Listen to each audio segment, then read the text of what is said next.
제게는 가족보다 더 가깝다고 생각했고 제 인생이 끝날 때까지 평생 함께 할 줄 알았던 친구가 있습니다. 하지만 그런 친구에게 저는 결국 배신을 당하고 말았습니다. 친구와 저는 흔히 말하는 어릴 적부터의 친구 사이는 아니었지만 그 누구보다도 서로를 가장 잘 알고 가까웠다고 생각했고 또 의지했었던 사이였죠. 우선 저는 30대 초반이며 서울 토박이로 생활을 하고 있습니다. 그 친구를 처음 알게 된 지도 벌써 10년이 훌쩍 넘은 얘기죠. 친구를 처음 알게 되었을 때는 대학교 때 시절 알게 되었습니다. 처음 대학교를 가는 날 마치 학창 시절처럼 낯선 사람들이 가득했죠. 그런데 제 옆자리에 앉았었던 그 친구는 제게 먼저 말을 건넸습니다. 자신은 어릴 때부터 제주도에서 자라서 낯선 환경이라 저에게 잘 부탁한다고 하더라고요. 근데 저도 서울에 살았을 뿐이지 여기 있는 모든 게 다 낯설고 부담스러운데 이런 부탁을 하니 뭔가 부담스럽긴 했지만 반갑기는 하더라고요. 근데 그 친구의 성격은 그렇게 타고난 사람이었죠. 처음 보는 사람에게도 아무렇지 않게 다가가는 그런 성격의 친구였습니다. 그때 당시에는 저도 너무 부담스러운 자리였기에 말을 걸어주니까 고마웠습니다. 제게는 낯선 환경에서 도움이 돼주었던 친구였죠. 그 친구와 저는 어떻게 보면 아무도 모르는 낯선 사람들 가운데 처음으로 친구가 된 셈이었습니다. 그래서 같이 많은 시간을 함께 붙어 다녔고 결국 동아리까지 같이 들어가게 되었습니다. 지금은 그렇지 않겠지만 제가 대학교 생활을 할 때만 해도 특정 동아리는 마치 군대 마냥 군기가 엄청 강했습니다. 저는 동아리 활동은 취미라는 생각이 강했었고 언제든지 그만두면 그만이지라는 생각이 있었습니다. 하지만 그때 당시 제가 그 동아리에 들어가게 된 이유가 있었죠. 왜냐하면 지금의 제 아내가 그때 제가 짝사랑했었던 여자였습니다. 대학교에 오자마자 반했던 여자였죠. 저희 학과 특성상 대부분 남자들이어서 그런지는 모르겠지만 제 아내는 그때 당시에 몇 명 안 되는 여자들 중에서도 아주 인기가 많았죠. 지금에서야 하는 말이지만 저 말고도 고백을 많이 받았다고 했던 걸 들었습니다. 아무쪼록 저는 신입생 환영회에서 제 아내를 처음 만나게 되었고 예쁜 외모에 밝고 털털한 성격에 첫눈에 반하게 되었습니다. 그래서 가까이 지내고 싶었고 매일 같이 보고 싶었죠. 하지만 평상시에 마주치고 싶어도 잘 보이지가 않더라고요. 그래서 저는 도대체 왜 잘 보이지가 않나 싶어서 원인을 찾아봤습니다. 알고 보니 제 아내는 학과 생활보다도 동아리에 더 뜻이 깊었던 건지 수업 시간 외에는 늘 동아리에 있더라고요. 그래서 잘 보이지 않는 이유가 동아리 때문이란 걸 알게 된 후로 저는 그 동아리에 가입을 하게 되었습니다. 근데 제 친구도 제가 가입한 동아리를 따라서 가입하더라고요. 그때는 단순히 저를 따라서 가입한 걸로만 알고 있었습니다. 그것도 10년이 넘게 그런 생각을 갖고 있었던 거죠. 그때 당시에는 많은 게 즐거웠습니다. 성인이 되고 나서 술을 마시는 것도 새롭고 즐거웠고 동아리에 가서 스트레스를 받을지언정 제가 사랑하는 아내를 매일같이 볼 수 있었으니깐요.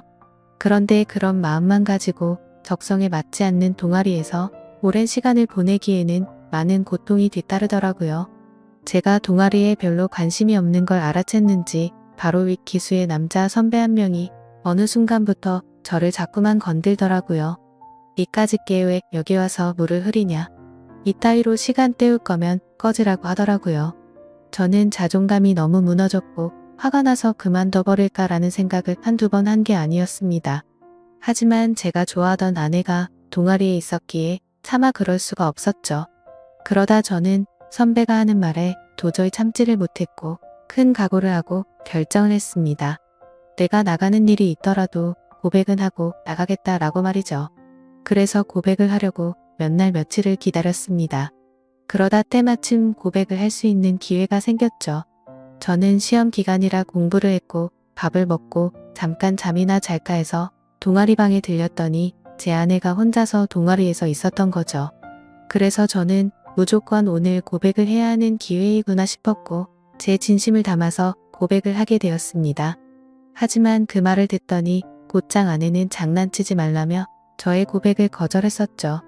그래서 저는 장난으로 하는 말이 아니고 당신 때문에 관심도 없는 동아리에 가입까지 했다고 말했습니다. 그러자 아주 오랫동안 깊은 생각에 잠겨서 고민을 하더라고요. 그러면서 자신은 고민할 게 있다면서 생각을 해보고 대답을 해준다고 했습니다. 그날로부터 일주일 정도를 기다렸습니다. 제 아내는 저의 고백을 받아주게 되었고 저희는 교제를 시작하게 되었죠. 그 이후 저는 동아리를 탈퇴하려고 했지만 여자친구가 여기에 있는데 다른 남자들이 찝쩍거릴 것 같아서 결국 끝까지 버텼었죠. 하루하루가 행복했었고 대학교를 오기 잘했다고 생각했습니다. 첫눈에 반했던 여자와 연애를 하게 되었고 평생을 함께할 만큼 마음의 단짝이라고 생각되는 절친한 친구가 생겼으니깐요. 저와 아내는 자연스럽게 친구도 함께 자주 다니게 되었습니다. 그러다 결국 저는 군대를 가게 되었고 친구는 미국에서 출생만 한 미국 시민권자였기에 군대를 면제받게 되었죠. 저는 친구에게 말했습니다. 여친에게 다른 남자들이 절대로 찝쩍거리지 못하게 잘 부탁한다고요. 그러자 친구는 그런 걱정은 하지 말라며 건강히 잘 다녀오라고 했고 저는 그렇게 군대를 가게 되었습니다. 제 아내에게는 정말 미안하고 고마웠습니다. 서로 만나게 된 지 1년밖에 안 됐을 때 혼자 내버려두고 가야 했기 때문이죠. 그리고 인연을 한결같은 마음으로 기다려주는 모습에 제가 평생 책임을 져야겠다 생각을 했습니다. 그렇게 저와 아내는 군대를 다녀온 시간을 포함해서 5년이라는 길다면 긴 시간 동안 교제를 하게 되었고 곧바로 결혼을 하게 되었습니다. 그리고 나서 제 친구는 제가 결혼을 한 뒤로 자신의 고향인 제주도로 다시 돌아가게 되었죠. 친구는 제주도로 돌아가게 된 후에 부모님의 지원을 받아서 해양 레저숍을 운영하더라고요. 그렇게 사업을 성공적으로 이룬 친구는 젊은 나이에 억대가 넘는 연봉으로 성공한 삶을 이루었고 저는 그저 그런 평범한 직장에 취직을 하게 되었습니다. 그렇게 친구는 1년에 한 번 정도씩 얼굴을 보게 되었죠. 하지만 너무 친했던 친구라서 아주 오랜만에 보더라도 어제 만난 듯이 전혀 거리낌이 없었고 저희는 늘 그렇듯 우정을 다져가고 있었습니다. 그러다 얼마 전 친구는 이번에 비즈니스상 미팅이 있어서 서울로 온다고 하더라고요. 반가운 마음에 아내의 허락도 구하지 못한 채 저희 집으로 꼭 오라고 말했습니다. 막상 말하고 나서 끊고 난이 아차 싶더라고요. 그래서 아내에게 어렵게 말을 했죠. 성원이가 다음 주에 서울 올라와서 집으로 오라고 했는데 괜찮아 라고 하자 아내는 잠깐 멈칫하더니 그럼 괜찮지라고 대답을 하더라고요. 저는 아내가 이해를 해주어서 다행이구나 싶었습니다.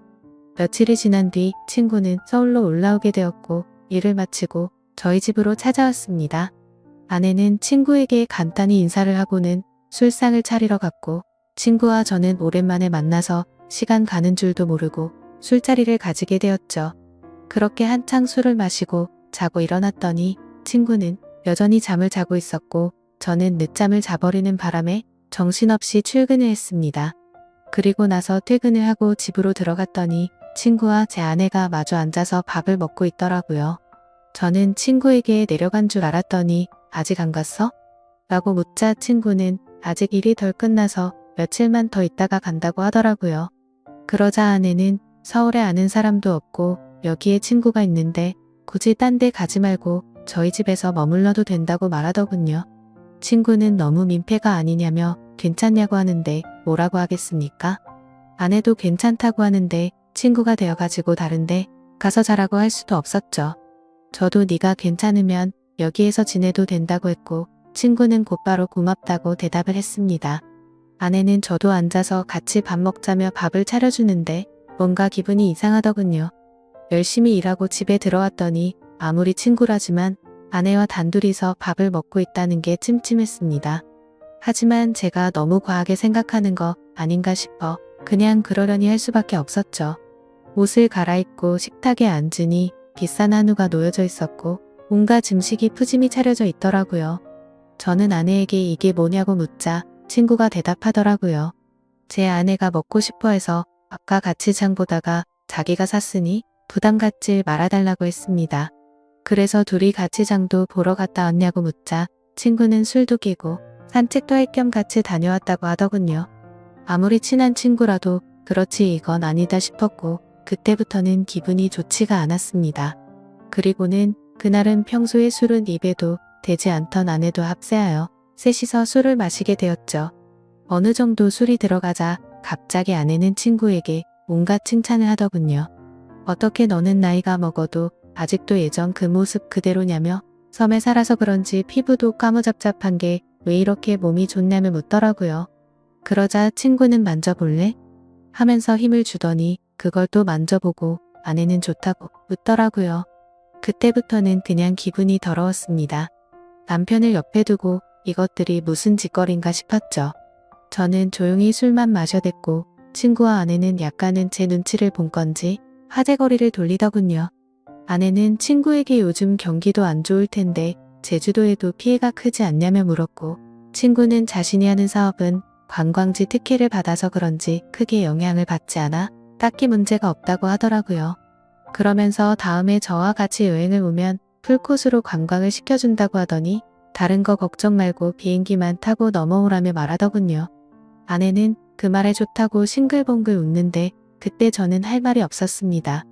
사실 아내에게 미안한 일이 있었던지라 거기다 대고 제가 뭐라고 말도 못했었죠.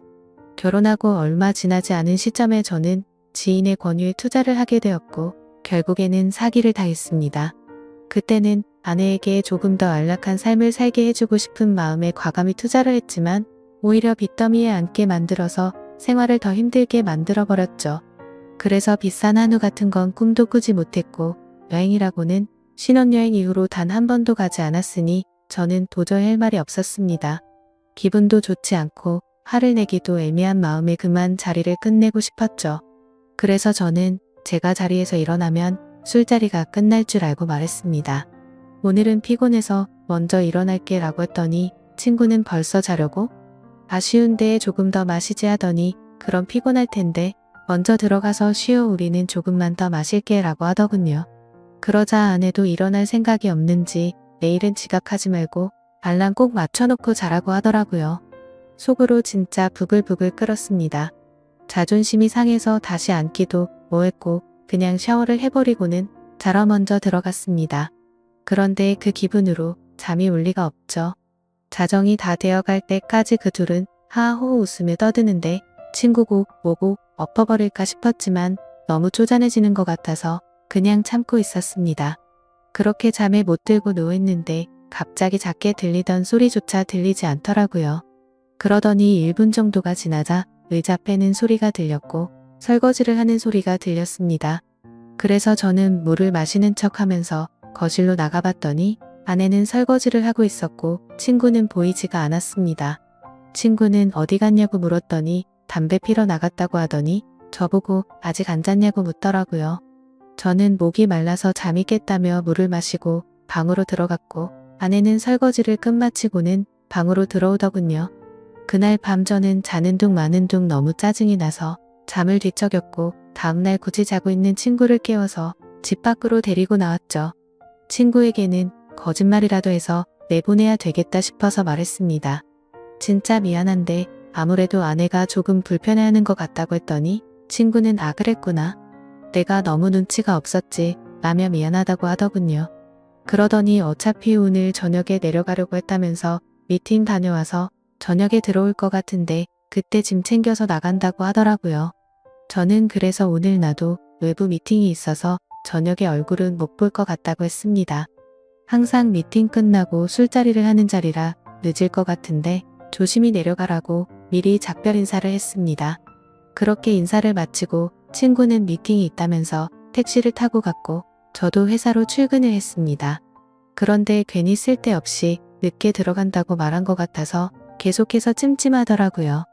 오늘 외부 미팅을 갔다가 술자리를 가지면 절대로 빠질 수가 없는 자리였기 때문이죠. 그러면서 어제 아내와 친구가 나눴던 대화도 다시 떠올랐고 차마해선 안 될 상상까지 들더라고요. 그런 말도 안 되는 상상을 하다 보니 제 정신이 아니었던 건지 집에다가 카메라라도 설치해야겠다 싶었습니다. 이미 온갖 더러운 생각을 가진 저는 밥 생각도 없었고 점심시간을 이용해서 초소형 카메라를 사서 집으로 갔습니다. 아내는 항상 그 시간에는 운동을 가는 시간이라 집은 역시나 비워져 있더라고요. 저는 얼른 안방에 카메라를 설치했고 다시 회사로 돌아갔습니다. 그렇게 저녁이 되었고 친구와 아내에게 연락을 했습니다.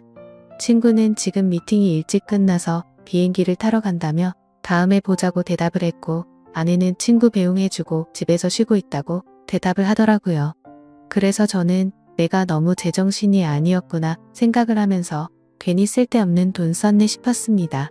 그렇게 저는 외부 미팅을 갖고 술자리를 마친 뒤에 집으로 들어갔습니다. 항상 그 자리는 만취 상태가 될 때까지 마시는 자리였기에 그날도 저는 만취 상태가 되어 있었죠. 집으로 들어가 보니 친구는 없었고 그 정신없는 와중에도 뭔가 찜찜한 기분이 풀린 것 같고 좋더라고요. 그렇게 저는 침대에 눕자마자 곧바로 잠이 들었고 아침에 일어나자마자 또 정신없이 출근을 했습니다. 그렇게 하루 종일 일을 하고 있다가 아차 싶더군요. 어제 설치한 카메라를 회수 못한 게 생각이 났던 거죠. 혹시라도 아내가 알아차리면 엄청나게 큰 싸움으로 번질 것 같아서 퇴근하자마자 빨리 치워야겠다라고 생각을 했습니다. 그래서 저는 퇴근하자마자 곧장 집으로 들어갔더니 아내가 집에 없더군요. 아내에게 전화를 했지만 받지를 않았고 어디 갔냐고 카톡을 보냈지만 답장이 없더라고요. 그래서 일단 아내가 들어오기 전에 카메라를 치워야겠다 싶어서 뺐습니다. 근데 아내는 2시간이 넘도록 전화도 오지 않고 카톡 답장도 오지가 않았습니다. 슬슬 짜증이 나기 시작했고 진짜 아내가 바람이라도 났나 싶었죠. 그래서 저는 갑자기 카메라 생각이 번뜩 났고 저장된 영상을 돌려봤습니다. 근데 정말 너무 충격적인 장면들이 그대로 녹화되어 있더군요. 제가 카메라를 설치하고 집 밖으로 나간 지 2시간 정도가 지나자 남자 여자 목소리가 들려오더니 제 아내와 친구는 방으로 키스를 하면서 들어왔습니다. 정말 그 모습을 보는 순간 바로 욕이 튀어나왔고 소리를 질러댔습니다. 그 둘은 자연스럽다는 듯이 제 침대에 누워서 스킨십을 하는데 너무 역겨워서 도저히 보질 못하겠더군요. 그래서 빨리 감기로 넘겨버렸고 오늘 날짜로 찍힌 영상을 봤더니 제주도로 내려갔다던 친구놈이 또 아내와 제 방으로 들어오는 겁니다. 너무 큰 충격을 받아서 할 말이 없고 생전 처음으로 눈물이라는 걸 흘렸습니다. 슬퍼서 우는 게 아니라 분노가 극도로 치밀어 오르다 보니 눈물이 난다란 걸 깨달았죠. 그러면서 제가 퇴근하기 1시간 전쯤 남편이 들어올 수도 있을 것 같다면서 계속 같이 붙어 있고 싶은데 아쉽다고 하더니 나가서 같이 있자고 하더니 화면에서 사라졌습니다. 제가 그 영상을 보는 중에도 제 아내는 친구놈과 밖에 나가서 같이 붙어 있었던 거였죠. 저는 그래서 바로 친구놈에게 전화를 했습니다. 역시나 전화를 받지 않더군요. 근데 아내와 달리 몇 통을 걸었더니 전화를 받더라고요. 저는 침착하고 물었습니다. 제주도에 조심히 잘 내려갔냐고 물었죠.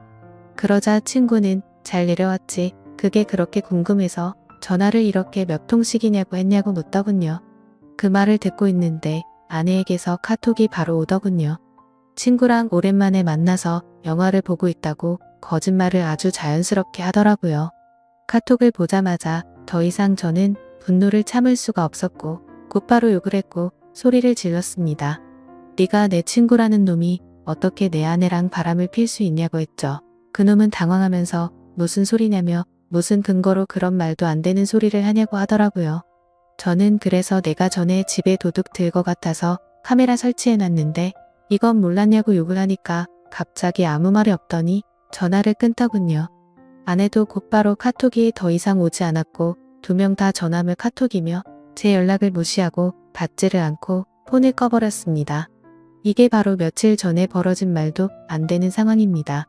어떻게 이런 일이 벌어질 수가 있는지 너무 충격적이어서 말도 제대로 나오지를 않습니다. 이미 장인 장모님께 연락해서 있는 사실 그대로를 말한 상태이고요. 더 웃긴 건 친구놈은 죄다 거짓말 투성인 정신나간 놈이었습니다. 친구놈이 운영하고 있다는 해양 레저숍의 연락처를 알아내서 전화를 해보니 전화가 되지 않더라고요.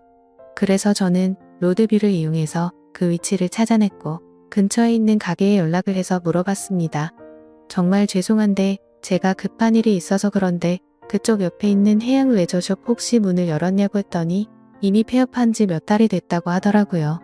그리고 너무 답답한 마음에 대학 시절 같이 알던 친구에게 연락을 했더니 결국 설맞는데 그 둘이 사고를 칠 것 같더니 일을 냈구나라고 말하더군요. 무슨 말이냐고 물어보니 제가 군대에 갔을 때도 이 둘은 매일 같이 붙어 다녔다고 하더라고요.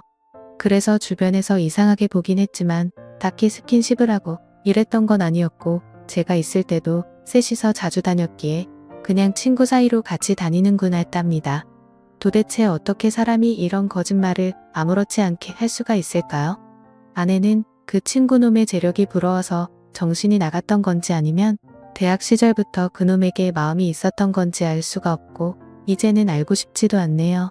아무튼 이것들을 용서할 생각은 절대로 없고 연락이 되는 대로 곧바로 모든 사실을 알려주고는 이혼을 하려고 합니다. 혹시라도 더 큰 복수를 할 수 있는 방법은 없을까요?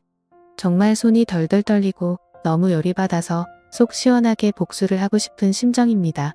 너무 흥분해서 쓴 글이라 엉망진창인데 읽어주셔서 감사합니다.